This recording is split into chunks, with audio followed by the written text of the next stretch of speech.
Saudações, futuro soldado combatente, que bom estar mais uma vez aqui para ministrar uma super aula de Direito Constitucional. Este é o terceiro e último vídeo da minha série de Direito Constitucional para o concurso da Polícia Militar do Estado de Pernambuco 2018, cargo soldado combatente.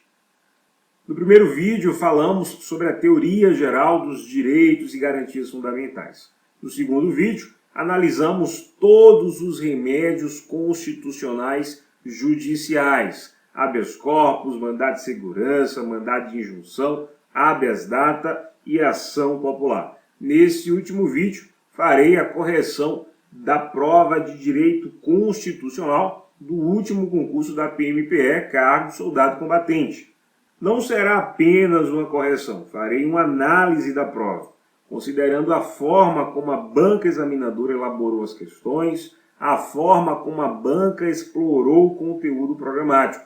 No nosso caso, a banca examinadora é o Instituto de Apoio à Universidade de Pernambuco. Farei revisões, alguns aprofundamentos e trarei dicas para você.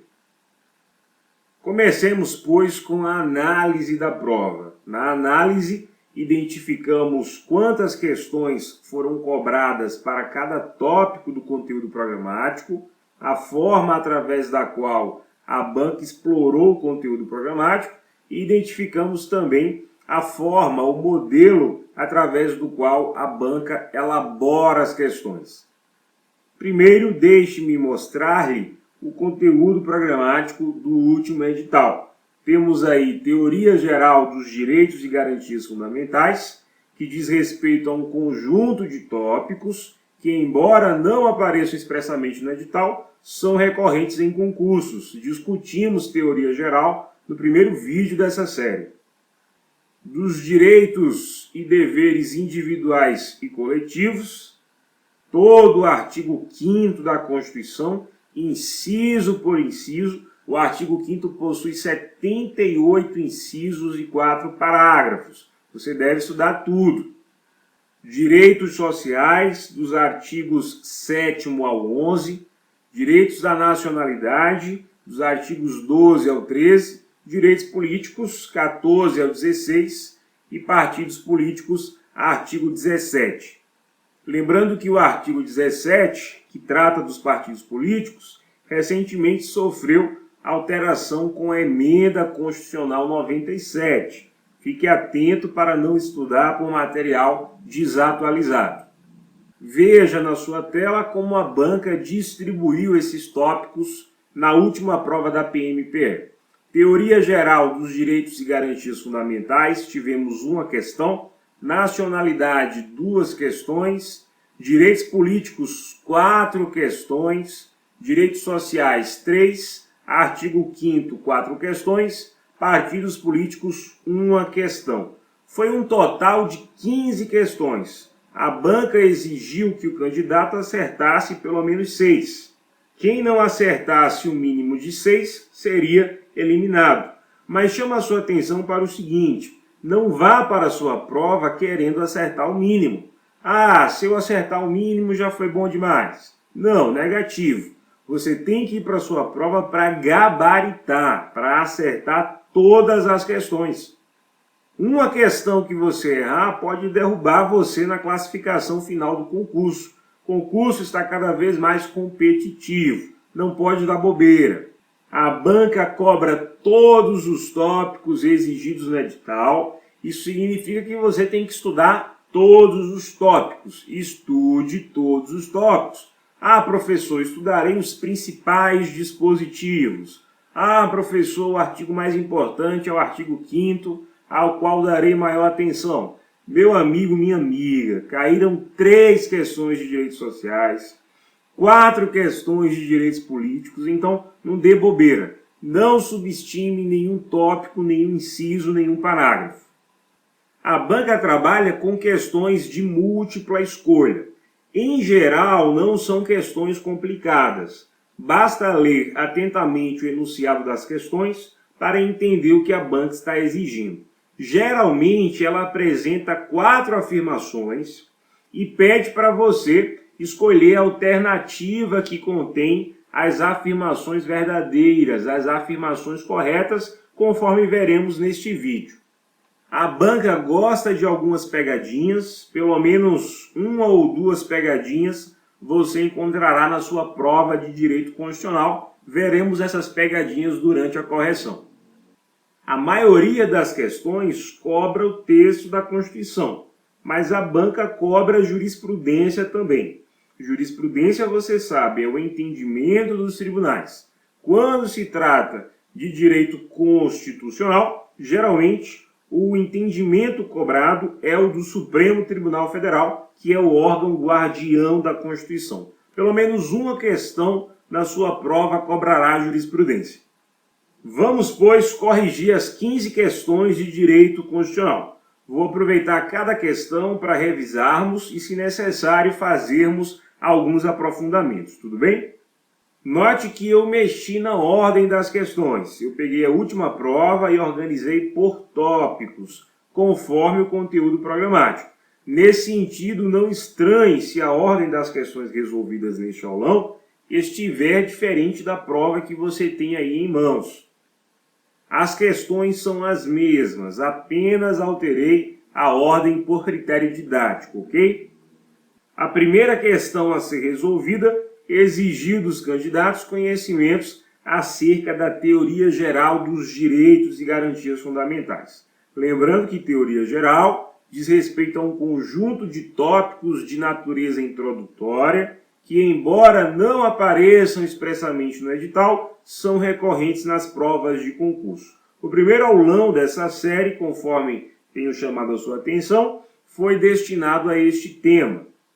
Na sua tela aparecem os tópicos da teoria geral que você deve estudar. A distinção entre direitos e garantias, as gerações, as características, os limites. Dentro dos limites nós temos alguns subtópicos: juízo de ponderação, teoria dos limites. Em seguida temos a eficácia dos direitos fundamentais, aplicabilidade dos direitos fundamentais, dimensão subjetiva, dimensão objetiva, titularidade, a distinção entre direitos fundamentais e direitos humanos, tratados internacionais na ordem jurídica interna, Tribunal Penal Internacional e a organização dos direitos e garantias fundamentais na Constituição de 88. Os tópicos gerações, características, titularidade e tratados internacionais na ordem jurídica interna foram abordados de forma completa no primeiro vídeo, no vídeo 1 dessa série. Já a distinção entre direitos e garantias foi discutida no vídeo 2, que tratamos dos remédios constitucionais. Muito bem, vamos resolver a primeira questão que aborda o tema Teoria Geral dos Direitos e Garantias Fundamentais. Leia comigo. Sobre os direitos e garantias fundamentais, analise as afirmativas abaixo. Primeira afirmativa: as violações a direitos fundamentais não ocorrem somente no âmbito das relações entre o cidadão e o Estado, mas igualmente nas relações travadas entre pessoas físicas e jurídicas de direito privado. Pessoal, o primeiro item dessa questão aborda o tema eficácia dos direitos e garantias fundamentais. Os direitos e garantias fundamentais, eles nasceram, surgiram com o objetivo de limitar a atuação do Estado, com o objetivo de evitar que o Estado cometesse abusos, com o objetivo de evitar que o Estado violasse a dignidade dos particulares, a dignidade dos indivíduos. Constata-se, porém, que não é somente o Estado que viola direitos fundamentais. Particulares também violam direitos fundamentais. Nesse sentido, o conflito se dá não apenas na relação entre Estado e indivíduo, entre Estado e particular, mas também nas relações entre os próprios particulares. Os direitos e garantias fundamentais possuem eficácia vertical, no sentido de que os direitos e garantias fundamentais, destinam-se a produzir efeitos na relação entre o particular e o Estado.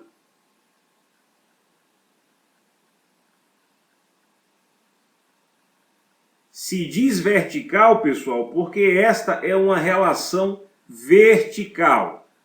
A relação entre o Estado e o indivíduo é uma relação de desigualdade. É uma relação na qual o Estado é quem ostenta a superioridade. O Estado é quem ostenta a supremacia. O Estado é quem dispõe de poderes, de prerrogativas. Afinal, é o Estado quem representa o interesse coletivo, o interesse de toda a sociedade. E os poderes de que dispõe o Estado são necessários para que o Estado alcance a sua finalidade. Afirmar que os direitos fundamentais possuem eficácia vertical significa dizer que os direitos e garantias fundamentais destinam-se a produzir efeitos na relação entre o particular e o Estado, visando proteger o indivíduo de eventual abuso de poder por parte das autoridades públicas.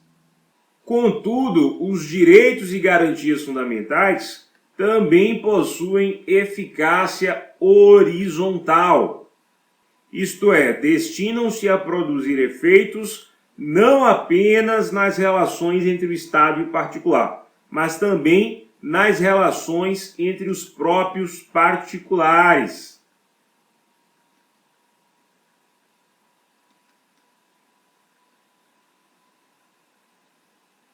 Os direitos fundamentais também produzem efeitos nas relações privadas. Chama-se eficácia horizontal porque a relação entre os particulares é uma relação de igualdade. Afinal, diz o caput, o enunciado do artigo 5º da Constituição, todos são iguais perante a lei, sem distinção de qualquer natureza. Ora, nas relações privadas, nas relações entre os particulares, cada um dos envolvidos se situam no mesmo patamar. Não obstante, fala-se ainda em eficácia diagonal. Eficácia diagonal. Pois se reconhece que na relação privada pode haver sim um desequilíbrio. Basta considerarmos, por exemplo, a relação envolvendo o empregador e o empregado.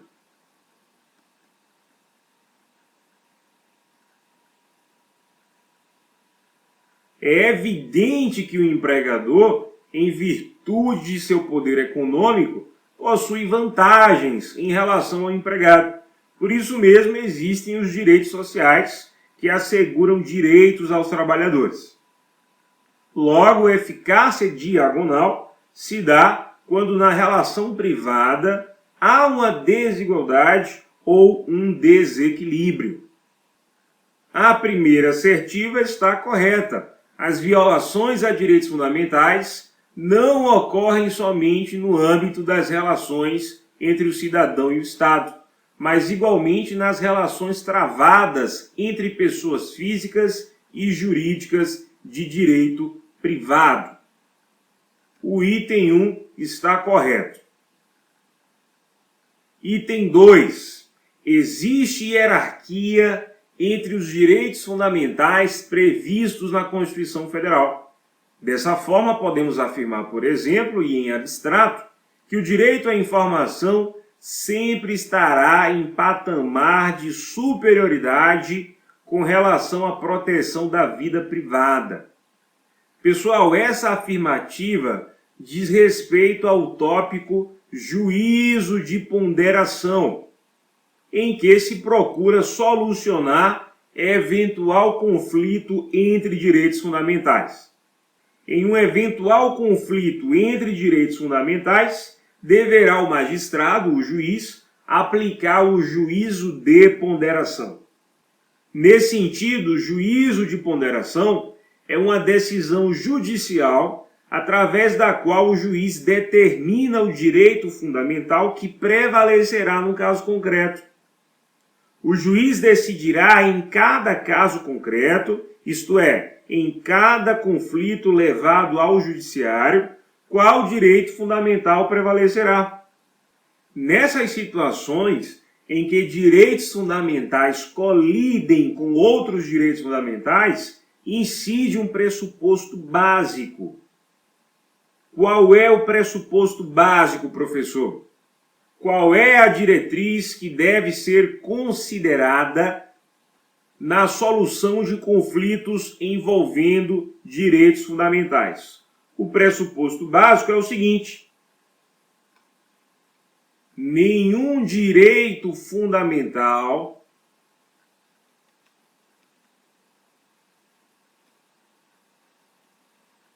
poderá ser excluído.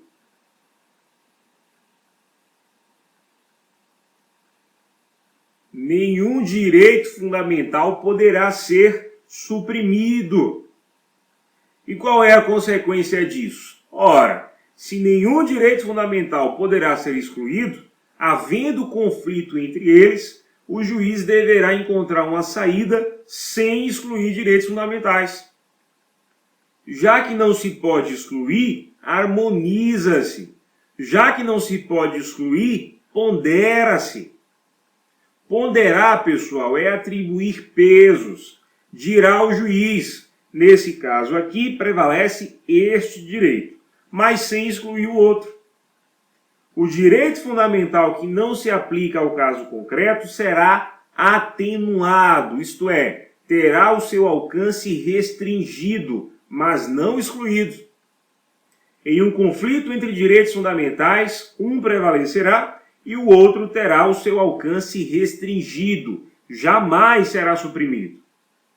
Em cada caso, em cada conflito entre direitos fundamentais, haverá uma ponderação. O juiz decidirá qual direito fundamental prevalece e qual direito fundamental não prevalece, sem, contudo, excluí-los.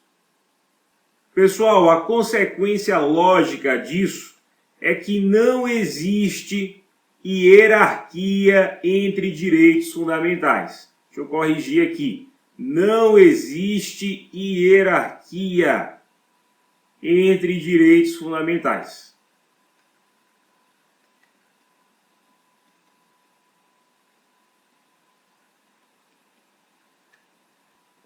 A prevalência de um sobre o outro depende do caso concreto. A prevalência de um sobre o outro depende de cada situação, depende de cada conflito. Considere o caso das biografias não autorizadas, por exemplo. O cantor Roberto Carlos se irritou com o autor que o biografou, com o autor que narrou os acontecimentos da vida do rei. Porém, a Constituição Federal protege tanto a liberdade de expressão, a liberdade artística, quanto o direito à privacidade. Temos aí um conflito entre direitos fundamentais. De um lado, a liberdade artística, a liberdade de expressão, a liberdade de comunicação do autor. Do outro lado, temos a vida privada, o direito à privacidade do Roberto Carlos. Nesse caso específico, o Supremo Tribunal, por unanimidade, afastou a exigência de prévia autorização para a publicação de biografias. Ou seja, nenhum autor precisa de autorização de artista para publicar sua obra.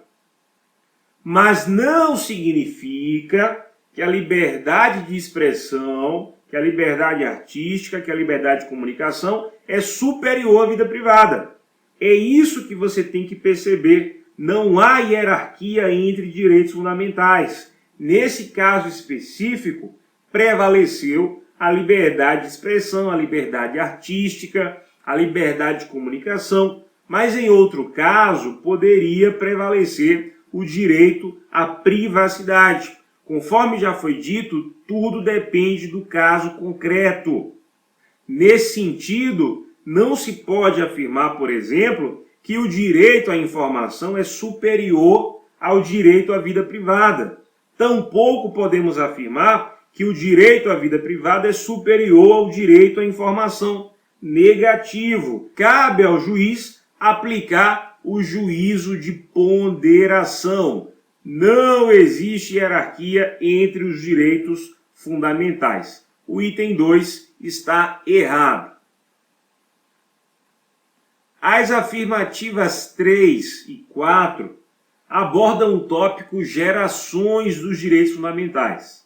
No primeiro vídeo dessa série, falei de cada uma das gerações e comentei várias questões sobre esse tópico. Caso você não se lembre, assista ao primeiro vídeo, retorne ao primeiro vídeo, se ainda estiver disponível para você. Então vamos lá, vejamos a afirmativa de número 3. Historicamente, o direito à liberdade decorre das revoluções burguesas, buscando-se um não fazer do Estado. Exatamente. O direito à liberdade é um direito de primeira geração ou de primeira dimensão em que se exige do Estado não fazer. Isto é, o movimento liberal, os burgueses, a essência capitalista exige que o Estado se abstenha para que o indivíduo possa usufruir de sua liberdade, seja na esfera civil, seja na esfera política, seja na esfera econômica. O item 3 está correto. Quarto item. Historicamente, os direitos sociais remetem-se à segunda dimensão ou geração dos direitos fundamentais. Busca-se um Estado tutor, provedor de condições mínimas necessárias a uma vida digna. Exatamente. Os direitos sociais são direitos de segunda geração. Direitos de segunda dimensão. São direitos coletivos, em função dos quais se discute o papel do Estado, exigindo que os poderes públicos tomem providências para proteger o desfavorecido, o hipossuficiente, garantindo assim um mínimo existencial, isto é, garantindo condições mínimas necessárias para uma vida digna. O quarto item está correto. E estão corretas somente as assertivas 1, 3 e 4. Logo, o nosso gabarito é a letra B de bola. Esse tipo de questão é comum nas provas dessa banca. Geralmente ela apresenta 4 itens, 4 afirmativas, 4 assertivas e pede para você apontar a alternativa que contém as assertivas corretas. Mas tenha cuidado, preste bem atenção no enunciado. A banca também pode exigir que você aponte a alternativa que contém as afirmações falsas. Nessa questão exigia-se a alternativa que continha as afirmações corretas, as afirmações verdadeiras. Logo, o nosso gabarito é mesmo a letra B. A partir de agora, analisaremos as questões relacionadas ao artigo 5º. Foram 4 questões. Leia comigo. Acerca dos direitos e deveres individuais e coletivos previstos na Constituição Federal, analise as afirmativas abaixo. Primeira assertiva. Uma ronda policial flagra o indivíduo descarregando toda a munição de um revólver contra seu desafeto, causando-lhe a morte imediata. Nessa situação, a Constituição Federal prevê o julgamento do criminoso mediante a instituição do júri. O item 1 trata da competência do Tribunal do Júri. Inciso 38, a linha D do artigo 5º da Constituição. É reconhecida a instituição do júri com a organização que lidera a lei, assegurada, a linha D, a competência para o julgamento dos crimes dolosos contra a vida. Lembrando que o dolo está presente quando o agente almeja o fim que decorre de sua conduta, age com má fé, atua deliberadamente para violar a lei e o direito de outrem.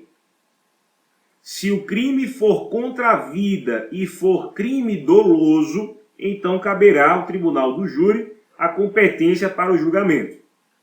Uma dúvida comum entre os alunos é a seguinte: professor, e se o crime for latrocínio, que é o roubo seguido de morte? Veja, latrocínio é crime contra o patrimônio, não é considerado crime contra a vida. Portanto, latrocínio não é competência do tribunal do júri, tudo bem? Tribunal do júri somente se for crime contra a vida e se o crime for doloso. O item 1 está correto. Vejamos o segundo item. X foi acusado de ter cometido um crime no dia 1 de dezembro de 2015. Ocorre que a lei que definiu o referido crime só foi publicada e entrou em vigor em 5 de janeiro de 2016. Nessa situação, pode-se afirmar que a acusação contra X ofende alguns princípios constitucionais, dentre eles o princípio da legalidade. Sim, alguns princípios constitucionais foram violados aqui. Princípio da legalidade, anterioridade da lei penal e retroatividade da lei penal. O inciso 2 do artigo 5º estabelece: ninguém será obrigado a fazer ou deixar de fazer alguma coisa senão em virtude de lei. Ou seja, somente lei pode exigir que o indivíduo se abstenha de praticar determinada conduta, sob pena de ser sancionado. No caso da afirmativa, o indivíduo praticou conduta quando ainda não havia lei proibitiva. Logo, não há razões para acusá-lo. Sob a perspectiva do direito penal, tem-se o inciso 39 do artigo 5º, segundo o qual não há crime sem lei anterior que o defina. Ou seja, a lei que criminaliza a conduta deve ser prévia. A lei que criminaliza a conduta deve estar em vigência. Estamos aqui diante da anterioridade da lei penal. Com base no princípio da anterioridade, a lei penal somente se aplica aos fatos praticados a partir de sua vigência. Desse princípio, o da anterioridade da lei penal, decorre outro princípio constitucional penal, que é o princípio da irretroatividade da lei penal. O inciso 40 do artigo 5º estabelece: a lei penal não retroagirá, salvo para beneficiar o réu. É o princípio da irretroatividade da lei penal.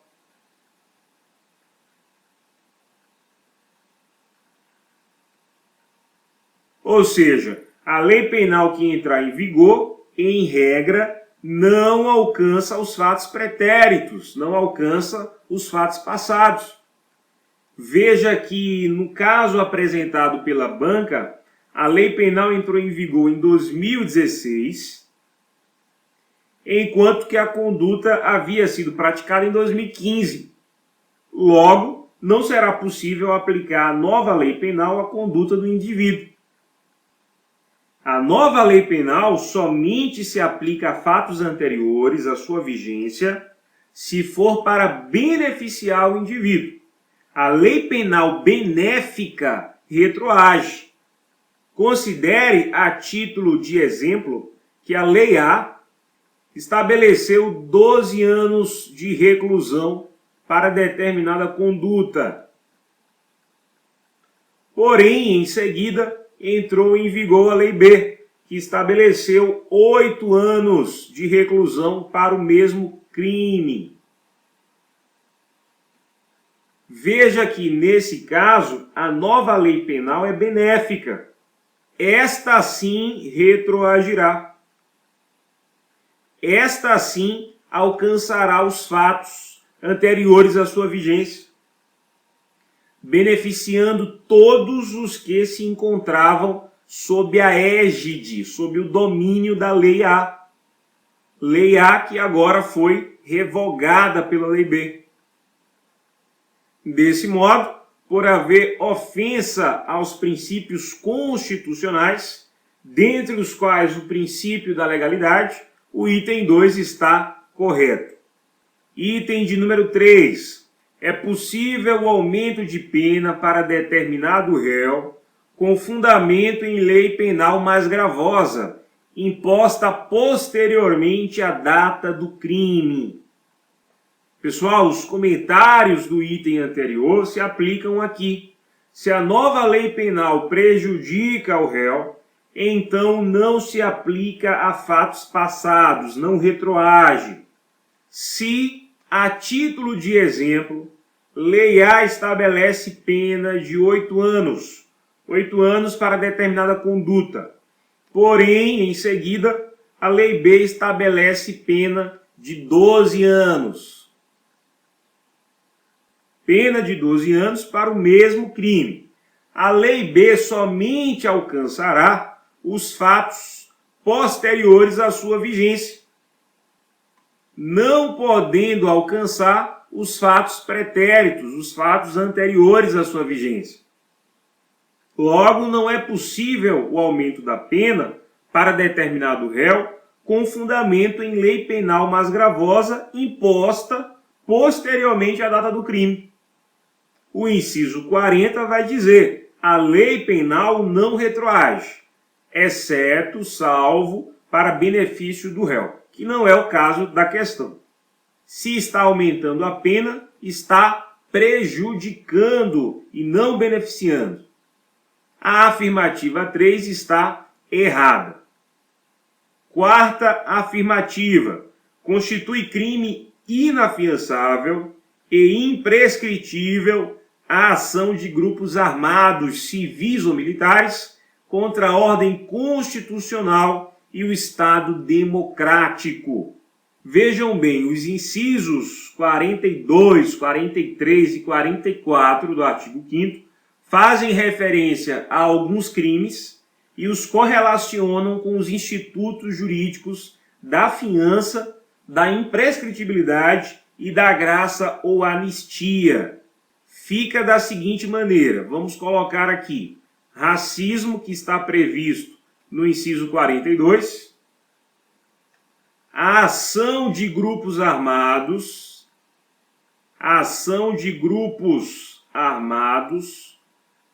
civis ou militares, contra a ordem constitucional e o Estado democrático. Tem previsão no inciso 44. E no inciso 43, nós temos os crimes hediondos, terrorismo, tráfico ilícito de entorpecentes ou drogas, e temos também a tortura. Estão previstos no inciso 43. Conforme já dito, esses 3 crimes são correlacionados com os institutos da fiança, da imprescritibilidade e da graça ou anistia. O racismo é inafiançável. Ou seja, aquele que praticar racismo não poderá recorrer ao pagamento de uma fiança. Fiança aqui entendida como uma quantia depositada pelo acusado para que possa responder em liberdade. Além de inafiançável, o crime de racismo é também imprescritível. Imprescritível. Significa dizer que aquele que praticar racismo poderá ser processado, julgado ou ter a sua pena executada a qualquer tempo. O decurso do tempo não prejudica o direito de punir do Estado. O racismo é inafiançável e é imprescritível. O mesmo se aplica à ação de grupos armados compostos por civis, pessoas comuns ou militares, que atentem contra a ordem constitucional, contra a ordem jurídica ou contra o Estado democrático. Então vamos colocar aqui também: a ação de grupos armados é inafiançável e é também imprescritível. Racismo e ação de grupos armados são inafiançáveis e imprescritíveis. Muito bem. Em relação aos crimes hediondos, terrorismo, tráfico de drogas e tortura, você deve lembrar o seguinte: esses crimes não são imprescritíveis.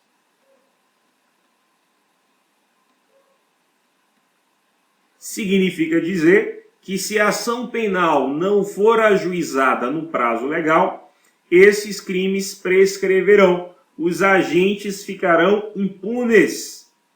Professor, os crimes hediondos, o terrorismo, o tráfico de drogas e a tortura são inafiançáveis? São. Esses crimes são inafiançáveis. Ou seja, os acusados por estes crimes não poderão recorrer à fiança para responder em liberdade. Por fim, somente para estes crimes, do inciso 43, a Constituição estabelece que estes crimes são insuscetíveis de graça ou anistia.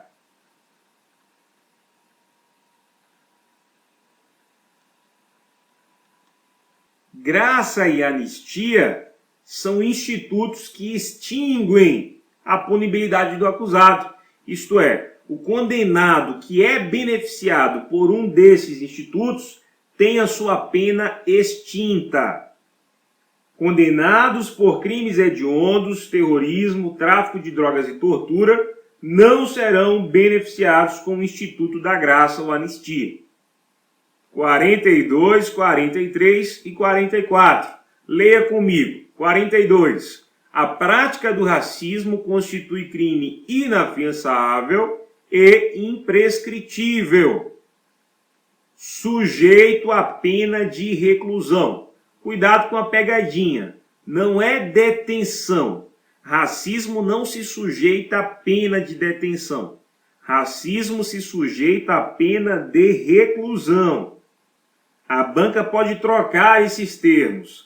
Reclusão é diferente de detenção. Na reclusão, admite-se o regime fechado. Já na detenção, ou é regime aberto ou é semiaberto. Também são inafiançáveis e imprescritíveis a ação de grupos armados, civis ou militares, contra a ordem constitucional do Estado Democrático, está aqui no inciso 44. Já o inciso 43 vai dizer o seguinte: a lei considerará crimes inafiançáveis e insuscetíveis de graça ou anistia a prática da tortura, tráfico ilícito de entorpecentes e drogas de mesma natureza ou drogas semelhantes, o terrorismo e os definidos como crimes hediondos, por eles respondendo os mandantes, os executores e os que, podendo evitá-los, se omitirem. Observe que todos esses crimes são inafiançáveis. Somente dois são imprescritíveis, que é o racismo e a ação de grupos armados. E apenas os 4 crimes do inciso 43 são insuscetíveis de graça ou anistia. Leamos novamente o item 4. Constitui crime inafiançável e imprescritível a ação de grupos armados, civis ou militares, contra a ordem constitucional e o Estado democrático. O 4º item está correto. Estão corretas somente as assertivas 1, 2 e 4.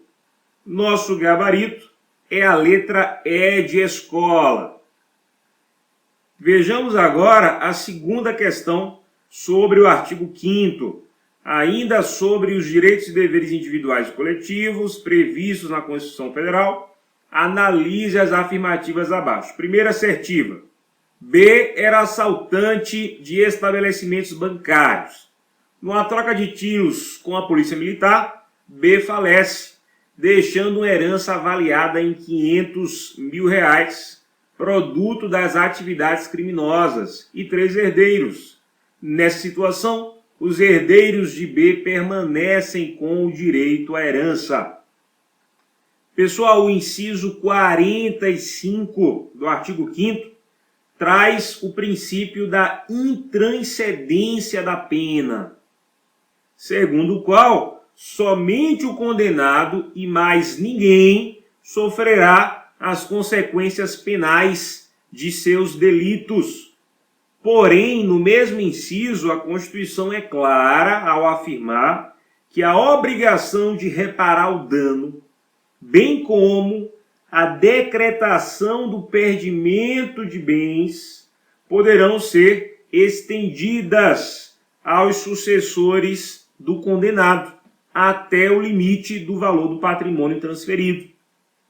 Nesse sentido, se o condenado falece, deixando uma herança avaliada aí em R$500 mil, produto das atividades criminosas, o perdimento desses bens será decretado, não podendo os seus herdeiros reivindicar a posse desses bens.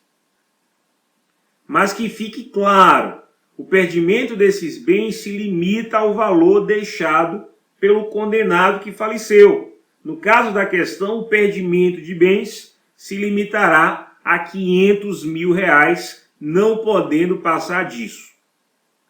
Logo, os herdeiros de B não permanecem com o direito à herança. Esses bens, resultado de atividade criminosa, serão bloqueados pela justiça, tudo bem? A parte final desta primeira assertiva prejudicou o item. Então o primeiro item está errado. Segunda assertiva: se o Brasil entrar oficialmente em guerra, esse fato permite a aplicação da pena de morte excepcionalmente. Exato, é o que diz o inciso 47, a linha A do artigo 5º.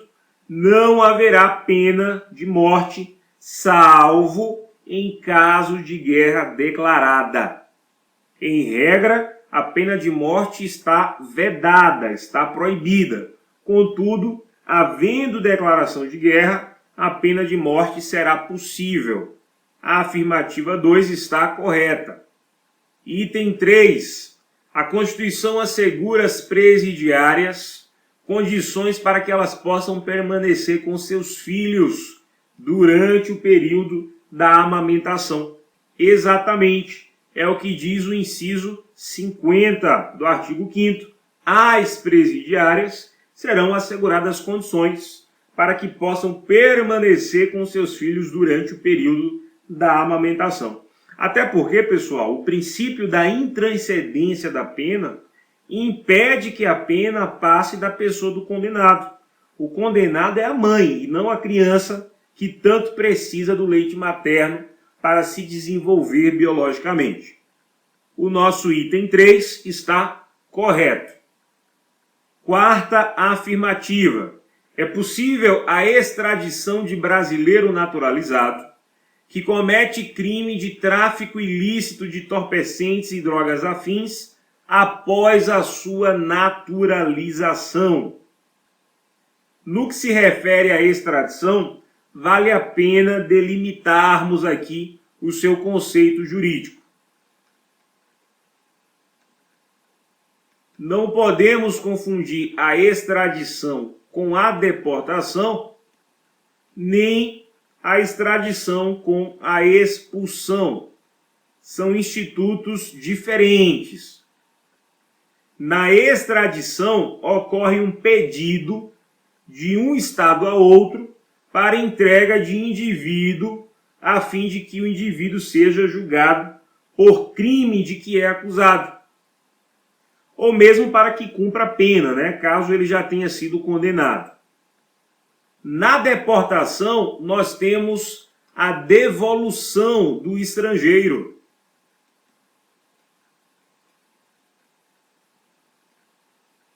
Em virtude de uma irregularidade.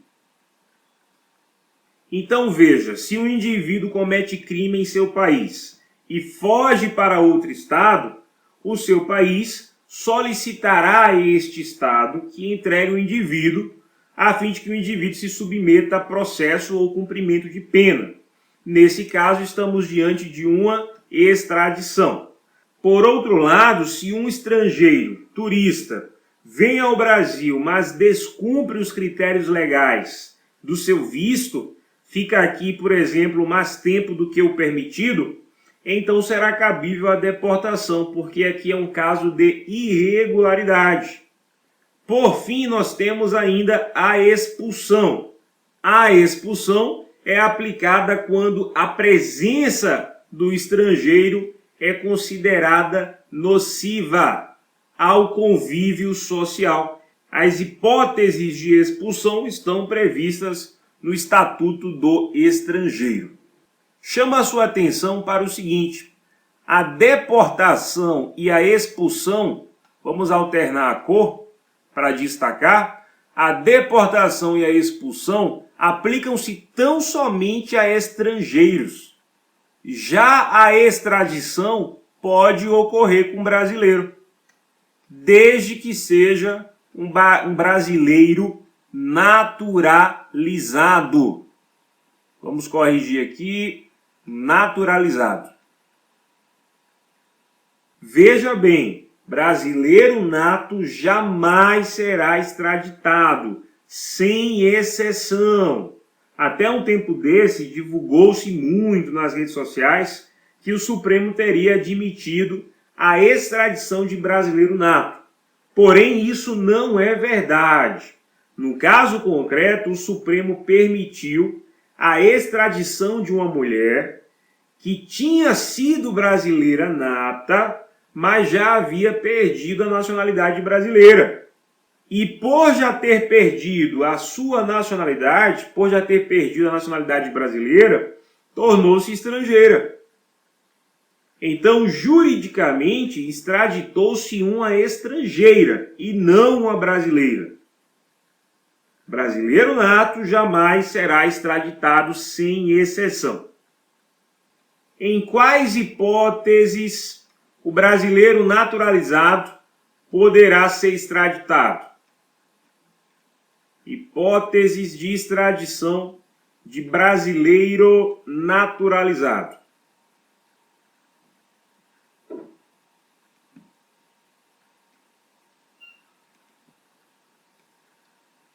Primeira hipótese, crime comum praticado antes da naturalização.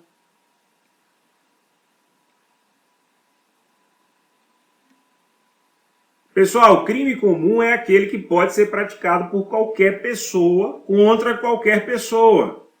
Nos crimes comuns não se exige nenhuma qualidade especial, seja em relação ao autor do crime, seja em relação à vítima. O crime de homicídio, por exemplo, é crime comum. Qualquer pessoa pratica homicídio contra qualquer pessoa. Diferentemente do crime próprio. No crime próprio, exige-se uma qualidade especial dos envolvidos. Como, por exemplo, o crime de peculato. O peculato é um crime que só pode ser cometido por agente público, por funcionário público. Se o agente não for funcionário público, então não há aí o crime de peculato. Então veja, se se trata de crime comum, e se esse crime comum tiver sido praticado antes da naturalização, então, nessa hipótese, o brasileiro naturalizado poderá ser extraditado. Segunda hipótese, comprovado envolvimento em tráfico ilícito de entorpecentes.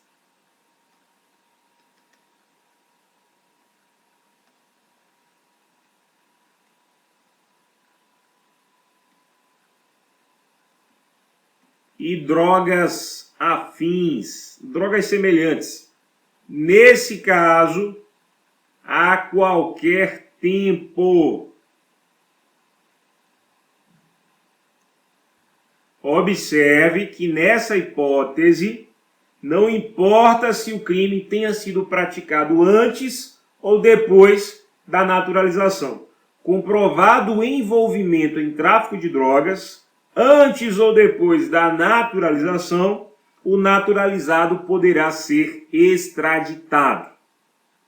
Voltemos à afirmativa de número 4. Leia comigo novamente. É possível a extradição de brasileiro naturalizado que comete o crime de tráfico ilícito de entorpecentes e drogas afins após a sua naturalização. Exatamente, é possível sim, isso está previsto no inciso 51 do artigo 5º. Extradição de brasileiro naturalizado, crime comum antes da naturalização, ou tráfico ilícito de entorpecentes e drogas afins antes ou depois da naturalização. A afirmativa quarta está correta. Estão corretas somente as assertivas de número 2, 3 e 4. O nosso gabarito é a letra B de bola. Terceira questão sobre o artigo 5º. Leia comigo. Sobre os direitos e deveres individuais e coletivos previstos na Constituição Federal, analise as afirmativas abaixo. Primeira assertiva. Determinado edital de concurso estabelece, na etapa relacionada ao teste físico, limites diferenciados entre homens e mulheres. Nesse caso, o referido edital busca respeitar o princípio fundamental da isonomia formal. Esse item, pessoal, trata do princípio da igualdade, também chamado de princípio da isonomia. E nesta questão, a banca está cobrando jurisprudência. Jurisprudência, você sabe, é o entendimento dos tribunais. Em se tratando de direito constitucional, geralmente a jurisprudência cobrada é a do Supremo Tribunal Federal, que é o guardião da Constituição. Pessoal, está mais do que consolidado entendimento segundo o qual, preste atenção, tratamento desigual ou discriminatório no sentido de estabelecer diferenças entre as pessoas é possível, é constitucional, desde que seja razoável. Isso decorre do fato de que o legislador não deve se limitar à igualdade formal. O que é igualdade formal, professor? Igualdade formal é a aplicação da lei para todos de forma indistinta, sem que se considerem as peculiaridades de cada indivíduo submetido aos dispositivos da lei. Já a igualdade material, por sua vez, é a busca pela igualdade real, é a busca pela igualdade efetiva, pela igualdade concreta. Veja bem, uma lei que se aplica a todos de forma indistinta, sem considerar as diferenças existentes na sociedade, acaba por prejudicar alguns e favorecer a outros. Na prática, fatores biológicos, fatores sociais, fatores decorrentes de um processo histórico impossibilitam a igualdade. E isso justificaria o estabelecimento de diferenças a fim de atingir um equilíbrio real. Nesse sentido, é necessário que o legislador adeque o direito às diferenças de cada um dos indivíduos, às peculiaridades dos indivíduos. Com base na igualdade material, nós temos aí várias decisões importantes do Supremo Tribunal Federal. A igualdade material também é chamada de igualdade substancial. Lembre-se, igualdade material é a aplicação da lei considerando as diferenças existentes na sociedade. Já na igualdade formal, as diferenças não são consideradas. Com base na igualdade material, o Supremo Tribunal Federal entendeu que critérios distintos de promoção para mulheres na aeronáutica não violam o princípio da igualdade.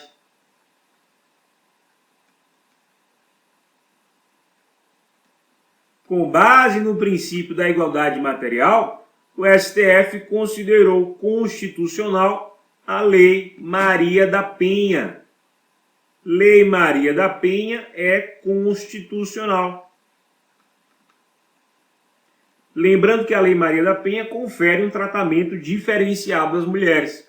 Com base no mesmo princípio, o STF considerou constitucional as ações afirmativas.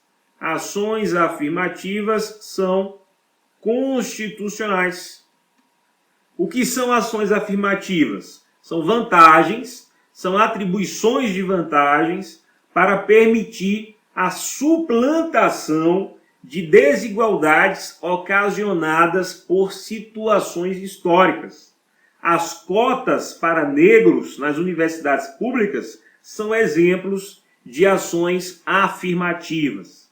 Então veja bem, o artigo 5º em seu inciso 1, o qual estabelece que homens e mulheres são iguais perante a lei, deve ser interpretado sob a perspectiva da igualdade substancial, da igualdade material, que torna legítimo o estabelecimento de critérios distintos entre homens e mulheres, desde, é claro, que seja razoável. O item 1 está errado, pois o referido edital, que estabelece na etapa relacionada ao teste físico limites diferenciados entre homens e mulheres, busca respeitar o princípio da isonomia material e não isonomia formal. As diferenças biológicas entre homens e mulheres estão sendo consideradas aqui. Então estamos diante da igualdade material e não igualdade formal. Primeira assertiva está errada. Assertiva de número 2. A Constituição Federal não admite a pena de trabalhos forçados. Pessoal, a Constituição Federal, no seu inciso 47, estabelece o seguinte: não haverá penas.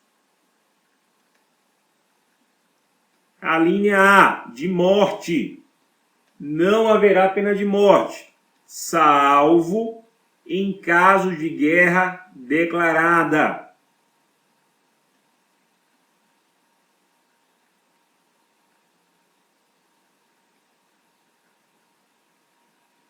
Havendo declaração de guerra, a pena de morte poderá sim ser executada. Na linha B, nós temos a proibição de penas de caráter perpétuo. Na linha C, nós temos a proibição de trabalhos forçados. Na linha D, nós temos a proibição de banimento. E por último, na linha E, nós temos a proibição de penas cruéis. Essa proibição de pena perpétua, ela implica também na proibição de penas longas, penas demasiadamente longas. Por isso, o tempo máximo de cumprimento de pena privativa de liberdade aqui no Brasil é de até 30 anos. Isso está no artigo 75 do Código Penal. Portanto, a proibição de pena perpétua proíbe também penas demasiadamente longas. Em relação aos trabalhos forçados, vale dizer, inclusive, que essa proibição impede que o preso trabalhe sem remuneração, impede que o preso trabalhe sem que para isso seja remunerado. Em relação à pena de banimento, você deve saber o conceito de banimento. Banimento é a retirada forçada de um nacional de seu país. Seria pegar, por exemplo, um brasileiro e obrigá-lo a sair do Brasil. Extinguir a possibilidade de o indivíduo conviver entre os seus. E em relação às penas cruéis, estas são proibidas, até porque estão em via de colisão com um dos fundamentos da República Federativa do Brasil, que tem previsão no inciso 3º do artigo 1º da Constituição Federal. É fundamento da República Federativa do Brasil a dignidade da pessoa humana. Chama a sua atenção para o seguinte: a dignidade não se afasta pelo fato de o indivíduo ser criminoso. Não interessa se o indivíduo é criminoso ou não. O fato de ele ser um ser humano já é suficiente para ter resguardada a sua dignidade. Além disso, nós temos lá no inciso 3º do artigo 5º, proibição de tortura. Ninguém será submetido à tortura nem a tratamento desumano ou degradante. Por isso, estão proibidas as penas cruéis. Voltemos à questão. A assertiva de número 2 diz o seguinte: a Constituição Federal não admite a pena de trabalhos forçados. Exatamente, a assertiva de número 2 está correta. Assertiva 3. Ninguém será privado de direitos por motivo de crença religiosa ou de convicção filosófica ou política, salvo se as invocar para eximir-se de obrigação legal a todos imposta e recusar-se a cumprir prestação alternativa fixada em lei. Este item é a transcrição do inciso 8º do artigo 5º, que traz aí a escusa de consciência.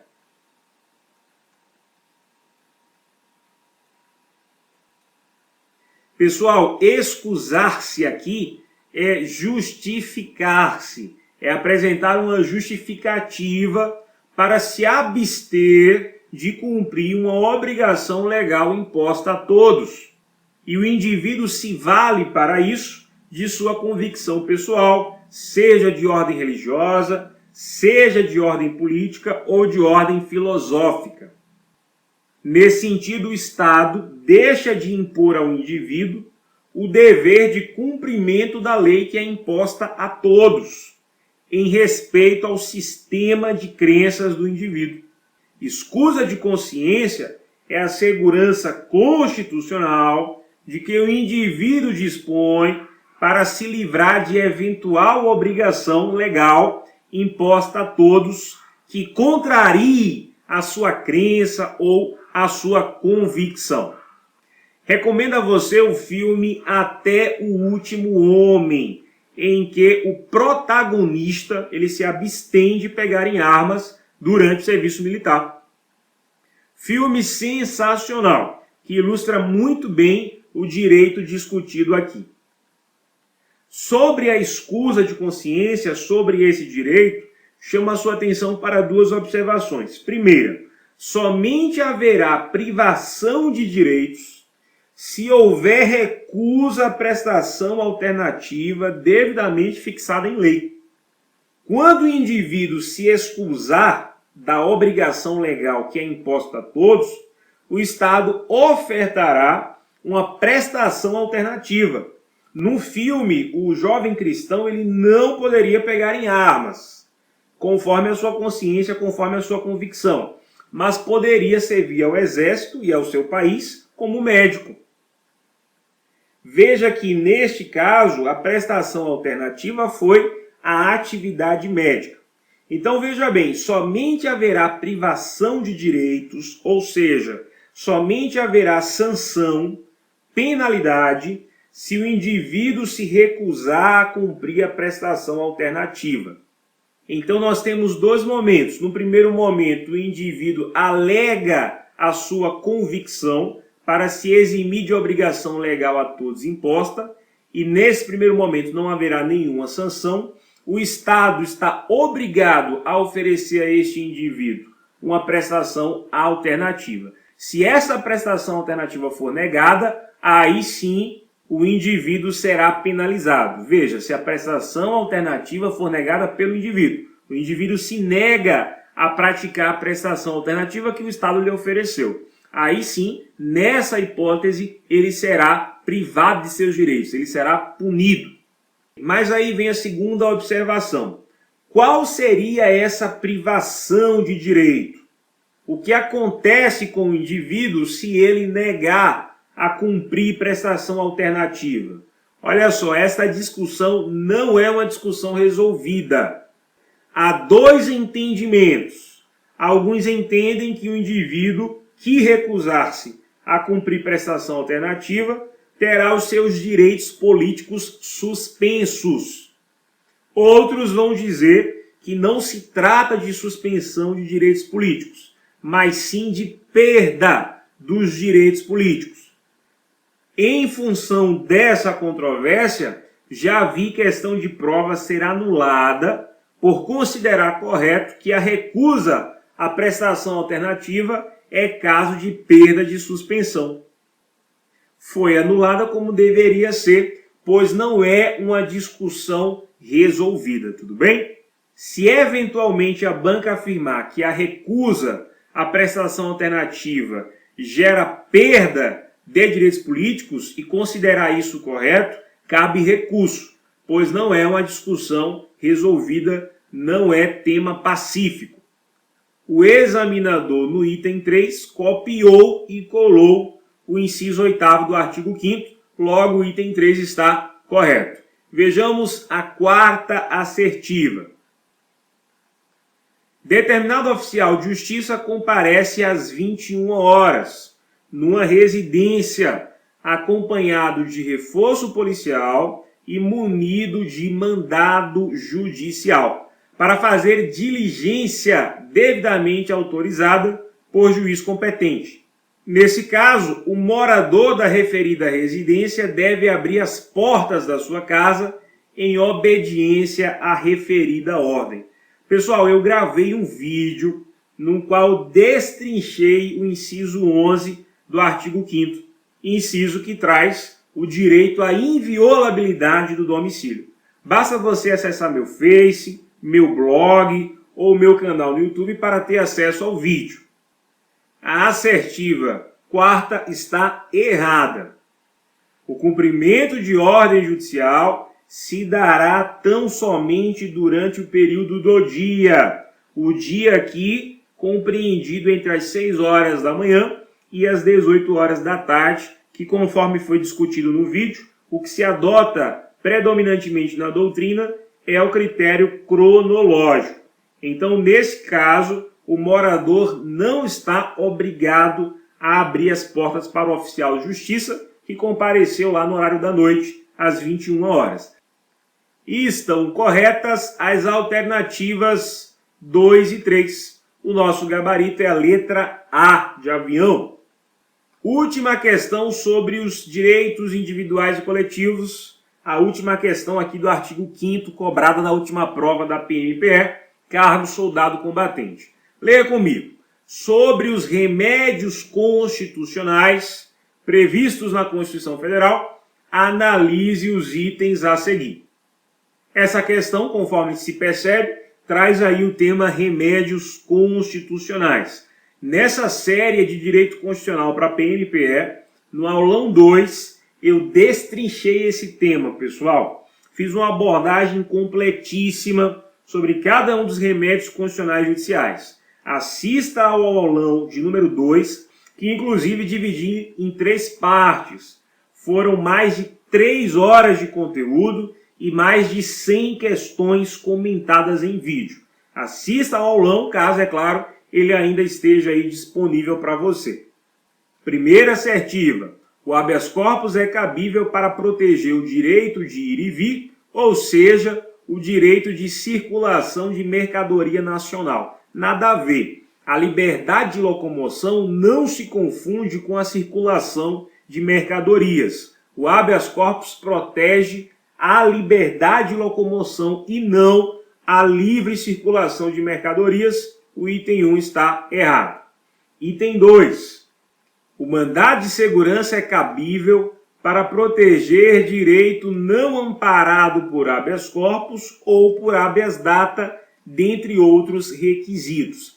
Exatamente, nós vimos que o mandado de segurança possui natureza residual, não sendo possível impetrar os demais remédios constitucionais, como o habeas corpus ou habeas data, será cabível, então, o mandado de segurança, em que pese a banca não colocar nesse item a expressão direito líquido e certo, o fato de o mandado de segurança ser residual valida a assertiva. O nosso item está, portanto, correto.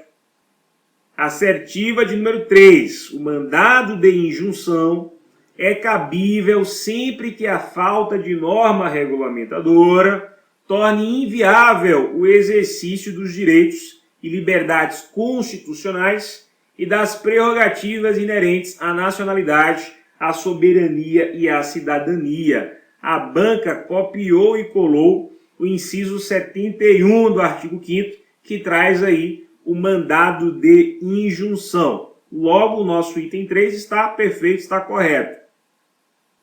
Quarta assertiva. A ação popular pode ser proposta por um único cidadão. Sim, é isso que diz o inciso 73. Qualquer cidadão é parte legítima para propor a ação popular. Estão corretos os itens 2, 3 e 4 somente. Letra A é o nosso gabarito. Tem muitas coisas para estudar remédios constitucionais. Reveja lá o aulão de número 2, tudo bem?